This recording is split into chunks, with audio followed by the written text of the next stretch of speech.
Welcome back, everybody, to your daily update from the from the state of the Malazan Empire.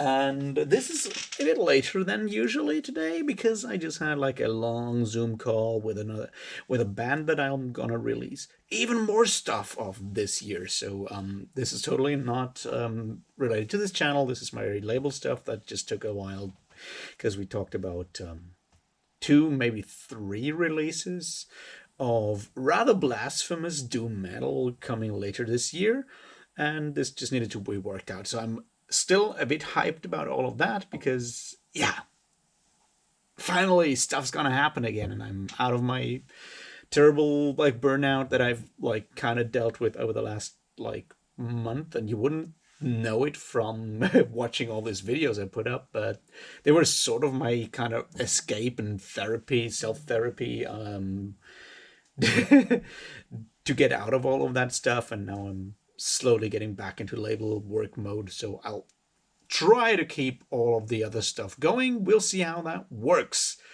Anyway, also, since they're going tomorrow into the mail, and I didn't actually show you both of those, here's these, I still need to put away that thread. Anyway, here's those two. I mean, they're supposed to be leg warmers, so obviously me putting them on my arms isn't exactly showing you how they're gonna be, but that's it basically. And I'm not going to show my legs on this video, so deal with that. So yeah, they're going into the mail tomorrow morning when I'm shipping out CDs and vinyls and tapes, so there's that. Yes, but let's get into Book 3, All That Lies Unseen. Cheers.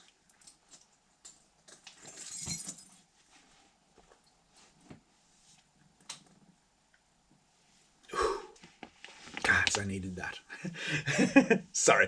All right, so things are heating up within that's the thing. I shouldn't say daily update of the Malazan Empire, because right now we're in the Lether Empire, or the Tist Edur Empire at this point, so who knows? Anyway, so things are heating up. The collision course that both groups are on is still there, but the pace has quickened, so to speak. And the outside influences are also heating up, and that's, I feel, is like the main thing that you can see for Midnight Tides, at least for book 1 and book 2, is you have these two groups, countries, whatever you want to call them, the Lethery Empire on the one hand, or Lethery Kingdom on the one hand, and the Tist Edur Kingdom, tribal lads, whatever, confederation on the other side. You feel how they're on a collision course and going to clash sooner or later. And you get this feeling that this is a really bad idea because there's all these outside influences and all this other shit's going on that both parties of this conflict don't know about. You have obviously the crippled god in the background manipulating the Edur. You have all this stuff going on with the Azath house and stuff like that. So you get this feeling that maybe two mortal countries going to war with each other is a really dumb idea to begin with, and it's not getting better by also all this other crazy shit going on behind the scenes. And now in book 3, All That Lies Unseen, which is obviously a very ominous title for book 3, yeah, those things are slowly coming to the forefront because some of the Edur at this point realize that maybe it's not just good old Father Shadow and good old Shadow Wraith and all the magic of Kurald Emerland, but maybe there's something else going on there. While on the other side, more people are realizing in Letheras are realizing that something else is going on there as well, with the visit of Bryce to the Azath Tower and his communication with that one dude that we don't know who he is, and so forth. Now that's one of those things that we'll need to talk about in detail. So, what else is going on, and which are the main things I want to focus on today? I feel we should actually look at that discussion that our God, I'm tired. That Bryce Badik has with that other dude, the coming guardian of the Azath. That scene where they communicate is definitely one of the things we need to talk about. We should, quickly talk about the Rat Catchers Guild stuff because obviously it's fun. And once again shows this more absurd, Discworldy, Lankmar-y kind of thing. Especially like the Lankmar thing, I feel the Lankmar theme is strong here with the Rat Catchers Guild. And the rats, because there is that novel, The Swords of Lankmar, which I personally find okay and not, Fritz Leiber's strongest works, but, opinions may differ. But that one is very much about rats taking over the city or rats being very active in the ruling or like the way Lankmar is run, and also using humans as a front. And I'm not saying that's how the Rat Catchers Guild operates, but this focus on rats is something that harkens very much, like that reminds me very much of Lankmar and Fritz Leiber, even though the rat god is not actually in Lankmar, worshipped in Lankmar, but in Ilfmar, the other city on that Circle Sea, not Circle Sea, it's called. I keep Inland Sea, whatever. I keep forgetting what it's called. That one sea that you go through across the sinking land when you go from Lankmar to Ilfmar. Anyway, not a Nevon discussion today, but a Malazan discussion. So anyway, that whole thing with the absurd there reminded me very, very strongly of both Discworld and, of course, Lankmar because of the rats.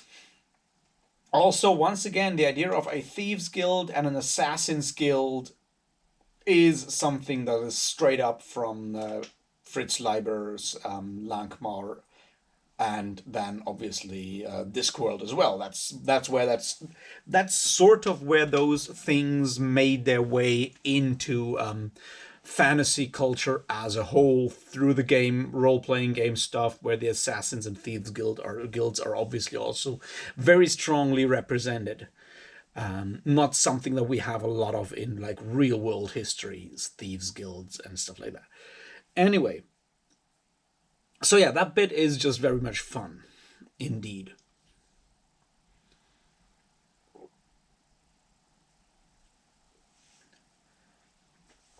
We then have that discussion or that scene of communication when Bryce goes to that tower and talks to, in his mind, to that other guy who will be the savior, not savior, but will be the protector, guardian of the Azath house.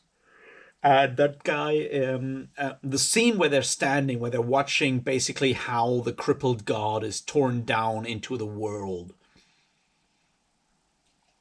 And I think it's important to look at that because on the one hand, it is a bit more of the world building. We technically already knew that a circle of wizards drew him down, and all of that. We already knew that, but it's more the personal level that you can transfer that on.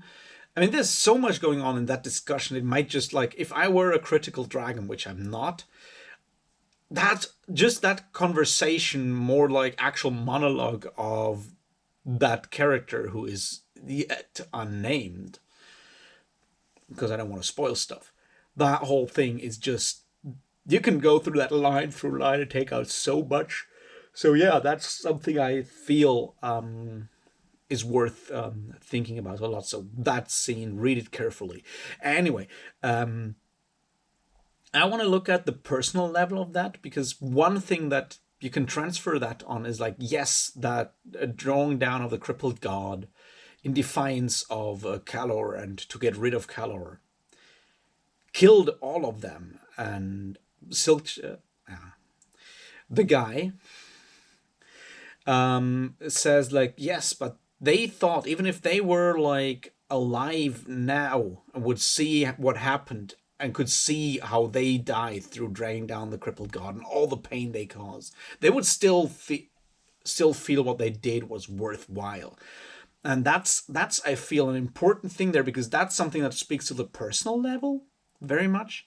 It's very much a personal thing. It's like that there are situations where you're so pressed up to the wall with your back to the wall that even your own destruction seems a fair price to pay to achieve the destruction of whatever causes you all that pain or anguish or whatever. And that's, I feel, the point that we need to look at there, is not so much the world building of dragging down that and all the other stuff that happens around that, which is cool. But no, the point it is about, very much about, is to look at the personal level of that, of people being in a situation where they're so desperate and so distraught in a way that they actually think that level of damage that goes beyond like their own destruction, that goes to the point where they have a terrible impact and risk destroying the entire universe, the entire world, because that's obviously something that's on the table there, and cause pain to the entire world for ages to come, for millennia to come, and they would still afterwards still deem that a fair price to pay. And that, I feel, is a very important facet to the whole complex of the crippled god, is a very important facet, like to understand human suffering and what human suffering can drive people to. That's definitely something I feel we need to keep in mind. Then obviously there's the other part that we need to look at, which is the bit about tyranny begins with a whisper, which, you know, is a nice play on that whole things dying with a whisper, not a bang, and stuff like that. And the fact that we then, once again, it echoes weirdly with that conversation that Garen Ebericht has with Seren Pedak about the Lethery system as well. And so the guy does that. And okay, fuck it. Spoiler, I'm sorry, this is Silcha's ruin, obviously, and we know that, basically. We can piece it together. I keep saying it all the time, so yeah. Anyway, so he's like, yeah, you know, even if the entire country gets destroyed, like, the thing that drives you as Lethery is that ideology that you might call capitalism. And it keeps driving and driving and driving. It will keep driving. And it's not so much about your leaders. It will grind everything down.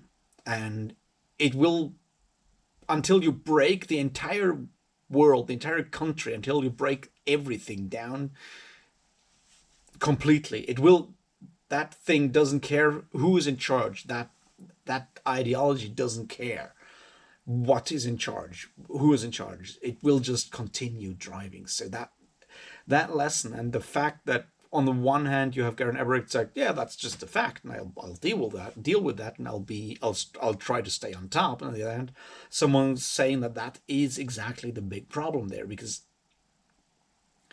that once again comes back to that idea of this, like, accepting the destruction of the entire thing. All right, that was rather incoherent even for me.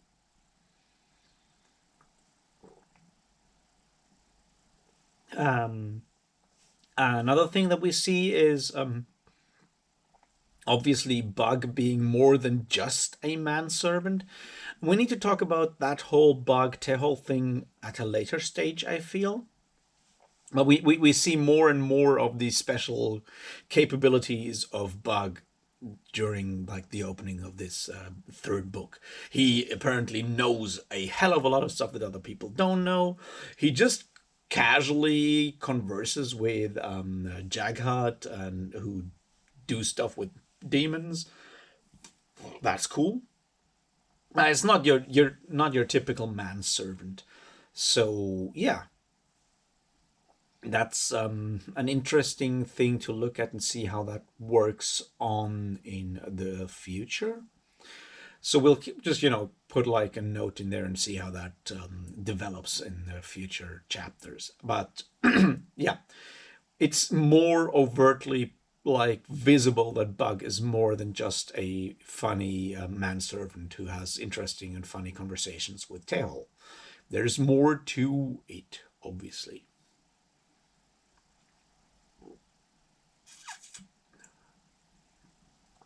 What else? Yes, the Tistedur are preparing for war. And an interesting and sad thing there is the scene where Hal Badik, pledges his allegiance to Rulat, the Emperor of the Tistedur, and tells him all these things, and he basically betrays the Lethery. And then he goes, and Hanan Masak comes in and confirms all that stuff, which basically makes Hal's betrayal completely meaningless for the Tistedur, right? They don't care. They don't need the traitor Hal Badik at that point. They don't need him because they already have all that information. And that's something to keep in mind and to understand what that means, because is he still a traitor when he tells him things, the Tistedur things that they already know? And if so,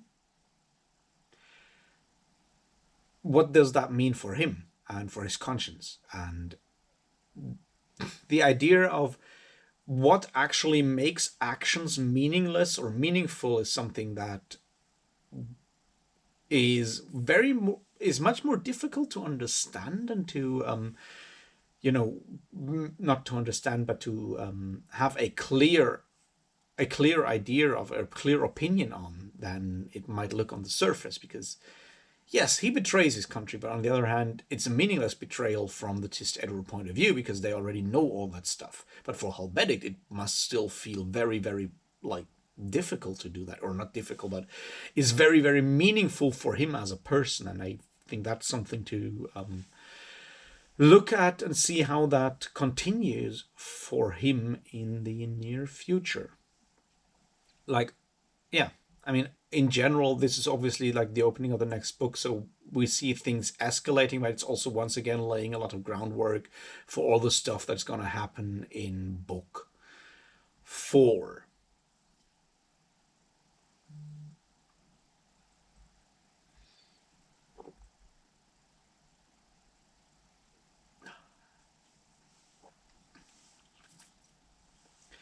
All right.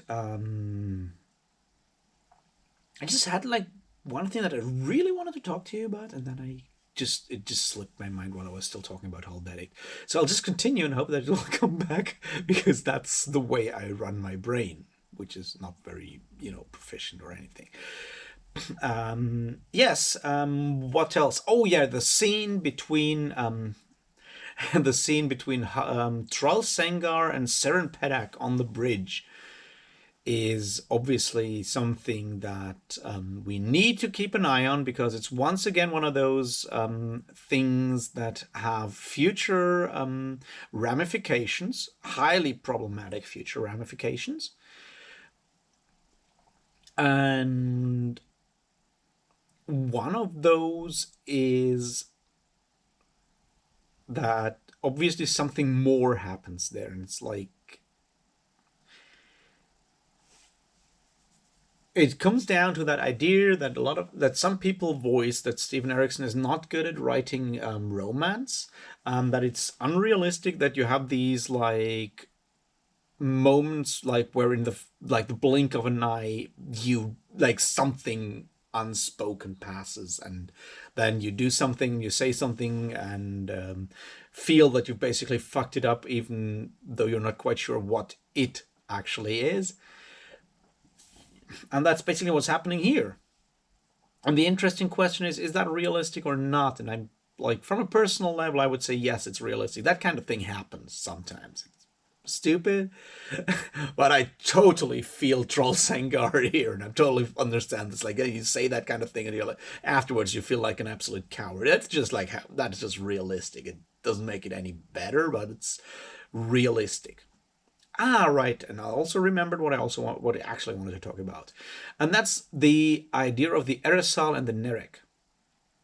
Now, remember that you heard about the Eresal before? Right. She, it, he, her, like the Eresal, the Eres in general, or the Eresal as one person, showed up in House of Chains in several situations, right? We have that scene where Lorik sees Eres walking around with these Deregoth, those Hounds of Darkness. We have that scene where the Eresal apparently magically whatever rapes Troll Sengar, and we know that Bottle also had a run-in with her. And now we come to an interesting and important point there, because we know that like the Eresal is the Eresal is the goddess of the Nerek, and that thing kind of moved because of Mayan's blessing the Nerek there. And now we come to the really important thing there, and that is Midnight Tides. When we look at the dates, takes place like in chronological, like when you look at the world chronology, it doesn't take place after House of Chains. So the things that are happening here, and Mayan doing what she did for whichever reason that may be,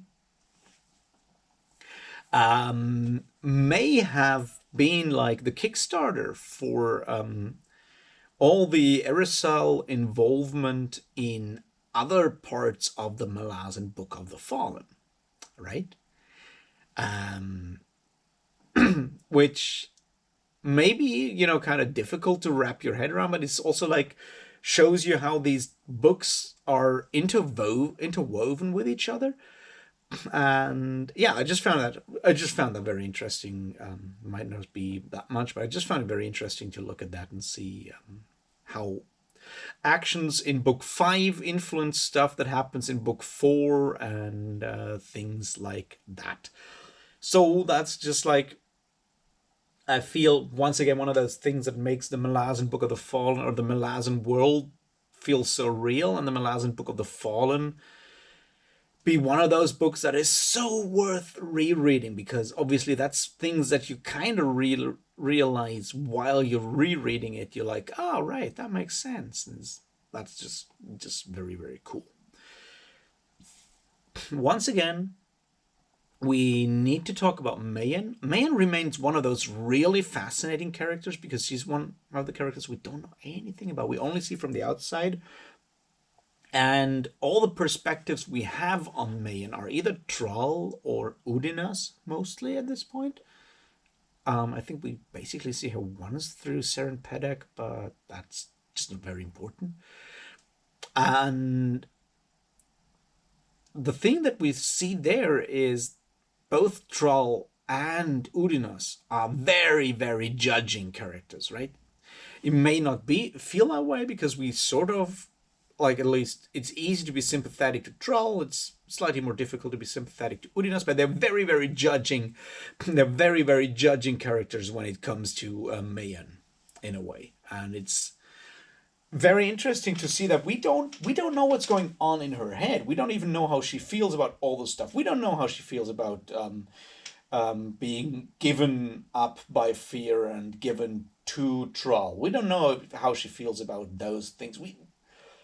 Oh yeah, right. Of course, we see Mayan through Seren Pedek's eyes when she goes and blesses the Nerek, right?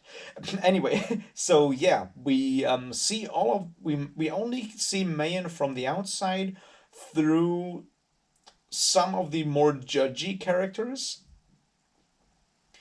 And that makes it rather difficult to understand what kind of person, like what her actual motivations and ideas or personality is, because she comes across as like slightly arrogant, dangerous, all these like stereotypes of, I don't want to say the stereotypes of the femme fatale because she's not exactly that, but you know, you're like very confident, seductive,